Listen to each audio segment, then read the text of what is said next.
दोस्तों, आज मैंने क्या अपने रियल नंबर यानी क्लास 10 मैथ का आज हम पढ़ेंगे रियल नंबर। वो भी देखिए रियल नंबर हम लोग शुरू से नहीं पढ़ने वाले। देखिए रियल नंबर में हम लोग एक बहुत जो जो एकदम मोस्ट इम्पॉर्टेंट है, जो पेपर में आ सकता है, हम लोग आप उसकी तैयारी करेंगे। देखिए रियल नंबर में हमेशा पूछता है कि जो ये देखिए अंडर रूट टू दिया रहेगा, अंडर रूट टू। अब ये तो जानते हैं आप लोग कि ये इरेशनल होता है।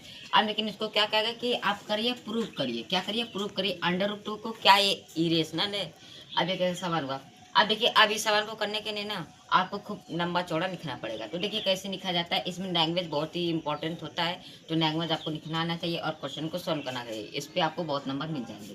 देखिए अंडर रूट टू, अब अंडर रूट टू को क्या करना है, हमको इरेशनल यानी इरेशनल हमको प्रूव करना है। तो देखिए कैसे करेंगे, पहले आप अंडर रूट टू को इरेशनल लिख लेंगे। अंडर रूट टू क्या है, इरेशनल है। अब हम क्या करेंगे, मान लेंगे कि यानी नेट कर लेंगे कि अंडर रूट टू एक इरेशनल है। यानी जब ये इसको हम लोग पहले सीधा मतलब कि इसको सही करके फिर गलत करेंगे तो इरेशनल हो जाएगा। तो देखिए मान लीजिए अंडर रूट टू का हम लोग रेशनल मान लिए। अब अंडर रूट टू जब रेशनल हो गया तो हम लोग ये लिख सकते हैं ना कि under root two equal to one a upon b, क्योंकि रेशनल नंबर क्या होता है, अब मान लीजिए रेशनल नंबर होता है तो रेशनल नंबर क्या होता है, पी बाई क्यू के फॉर्म में होता है। तब पी बाई क्यू के फॉर्म में हम यहाँ पे लिखिए ए अपन बी, यानी पी बाई क्यू या ए अपन बी, यानी under root to upon F बराबर ए अपन बी हम लोग लिख सकते हैं, क्योंकि अंडर टू के हम लोग माने रेशनल है। तब रेशनल है तो अब यहाँ पे देखिए जो ए और बी है इसको हम लोग क्या मानेंगे कि ये क्या है, ए और बी क्या है, को प्राइम नंबर। अब को प्राइम नंबर क्या होता है, को प्राइम नंबर वो होता है जैसे कि दो पेयर है। अब दो पेयर का एचसीएफ हमेशा एक आना चाहिए, यानी उनका फैक्टर हमेशा एक होता है। तो ए अपन डी को हम लोग मान लिए को प्राइम नंबर। अब अंडर रूट टू बराबर वन अपान ए बी। अब देखिए ए बी इधर जाएगा, इधर जाके मल्टीप्लाई, तो under root two B equal to A. अब हम लोग क्या करेंगे, स्क्वायरिंग बोथ साइड करेंगे। अब स्क्वायरिंग बोथ साइड करेंगे, स्क्वायरिंग बोथ साइड करने के बाद क्या होगा, अंडर रूट टू बी का होल स्क्वायर बराबर ए का स्क्वायर। ठीक है, अब अंडर रूट टू को अगर under root two B square है तो इसको हम under root two multiply under root two multiply b ऐसे लिख सकते हैं। अंडर रूट टू टू हो जाएगा, बी बी यानी बी स्क्वायर हो जाएगा। ठीक है, अब बी स्क्वायर हो जाएगा। तो देखिए यहाँ पे हो गया टू बी स्क्वायर। अब यहाँ पे ए स्क्वायर यानी ए स्क्वायर यहाँ पे लिख लेंगे। अब इसको हम मान लेंगे इक्वेशन फर्स्ट, क्योंकि ये हमको बहुत ही मोस्ट इंपॉर्टेंट है, आगे जाके काम देगा। तो two B square equal to a square, इसको हम लोग पहले मान लेंगे फर्स्ट इक्वेशन।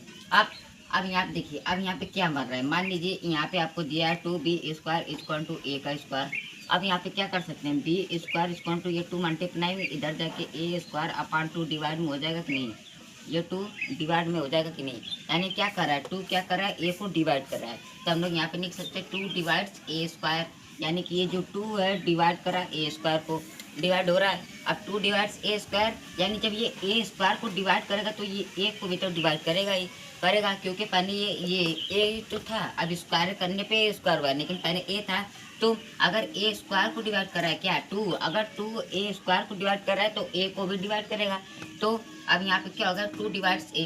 अब टू डिवाइड्स ए, इसको हम मान लेंगे इक्वेशन सेकेंड, क्योंकि इसकी जरूरत पड़ने वाली है। जिसको जिसको इक्वेशन मानना हो उसकी जरूरत पड़ेगी। तो पहला इक्वेशन ये रहा, दूसरा इक्वेशन ये टू डिवाइड्स ए। अब आते हैं इधर। अब उतना करने के बाद इतना करने के बाद हम लोग फिर मान लेंगे नेट, यानी ए इक्वल टू टू सी मान लीजिए। अब ए इक्वल टू टू सी मान लिए। अब ए इक्वल टू टू सी मानने के बाद हम लोग क्या करेंगे, हमको जरूरत पड़ेगी इक्वेशन फर्स्ट की, फ्रॉम इक्वेशन फर्स्ट। अब फ्रॉम इक्वेशन फर्स्ट में क्या था, two B square equal to a square. अब यहाँ पे देखिए टू बी स्क्वायर को टू बी स्क्वायर लिख दिए। अब यहाँ देखिए ए स्क्वायर यानी ए की जगह हम लोग यहाँ पे क्या माने, टू सी।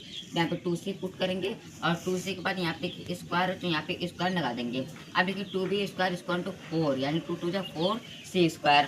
अब देखिए ये टू से ये टू गया, मतलब ये टू से फोर गया, तो क्या बचेगा, B square equal to two C का स्क्वायर बचेगा, क्योंकि यहाँ देखिए ये इससे कट गया तो बी स्क्वायर।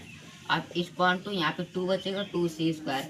अब देखिए फिर से वही कंडीशन यहाँ पे भी आ गई, जैसे यहाँ पे था, यहाँ पे था two B square equal to a square, तो यहाँ पे टू ए को डिवाइड कर रहा था। अब वैसे यहाँ पे देखिए B square equal to two C square. अब B square equal to two C square, तो इसको आप यहाँ पे लिख सकते हैं ना, बी इधर। अब देखिए यहाँ पे सी स्क्वायर, अब यहाँ पे B square equal to two C square, तो आप यहाँ पे C square equal to B square upon two कर सकते हैं, क्योंकि यहाँ पे टू क्या मल्टीप्लाई है सी में। अगर टू को इधर हम लाएंगे बी में, तो बी में लाएंगे तो यहाँ पे देखिए मल्टीप्लाई इधर आएगा, क्या होगा, डिवाइड में हो जाएगा। अब टू क्या होगा, बी को डिवाइड कर रहा है। अब क्या है, टू बी को डिवाइड कर रहा है, तो टू डिवाइड्स बी स्क्वायर।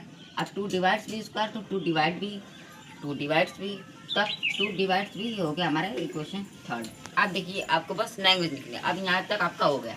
अब देखिए from equation second and third, यानी इक्वेशन ये रही सेकंड 2 डिवाइड्स ए और थर्ड 2 डिवाइड्स बी। अब from equation second and third 2 is a common factor of a and b, यानी कि क्या ये जो 2 है, कहाँ गया 2, मान लीजिए ये जो 2 है, जो 2 क्या कर रहा है, बी को भी डिवाइड कर रहा है, ए को भी डिवाइड कर रहा है, ए स्क्वायर या बी स्क्वायर, यानी 2 क्या कर रहा है, बी को भी डिवाइड कर रहा है, ए को भी डिवाइड कर रहा है, यानी कि ये जो 2 है बी और ए का कॉमन फैक्टर हो गया। यानी जब ये डिवाइड करे तो कॉमन फैक्टर हो गया, लेकिन हम लोग क्या माने, ए अपन बी क्या है, को प्राइम नंबर है, उसका एक ही होगा, लेकिन यहाँ पे 2 भी हो रहा है, यानी कि 2 हो गए, 2 कॉमन फैक्टर हो गए। तो यही यहाँ पे लिखा है कि from equation second and third 2 is a common factor of a and b. अब 2 क्या common factor a and b, but a and b have no other common factor, मतलब कि नो कॉमन फैक्टर अदर देन 1, यानी कि जो B यानी ए और बी है उसका बस एक ही कॉमन फैक्टर होना चाहिए, क्योंकि वो को प्राइम है। लेकिन यहाँ पे 2 क्या है, 2 भी उसका कॉमन फैक्टर है, यानी कॉमन फैक्टर हो जा रहा है। तो हमारा एग्जॉप्शन जो हम लोग माने हैं कि ये क्या है 2 ई, मतलब 2 क्या है हम लोग माने यहाँ पे ना, इन 2 अंडर 2 ई रेशन, तो यानी क्या है हमारा एब्जॉर्प्शन इज रॉन्ग है, यानी कि हम जो माने वो रॉन्ग है। क्यों? क्योंकि यहाँ पे ए और बी के कॉमन फैक्टर एक होना चाहिए, लेकिन यहाँ पे हमको क्या मिल रहा है, 2 भी मिल रहा है। तो यानी कि जो हम माने वो हमारा गलत है। तो इसका मतलब कि हेंस बाद में हमारे क्या होगा, अंडर 2 इज इरेशन होगा। तो आप लोग ऐसे प्रूव कर सकते हैं, आप ऐसे प्रूव करना ही पड़ेगा नंबर के लिए।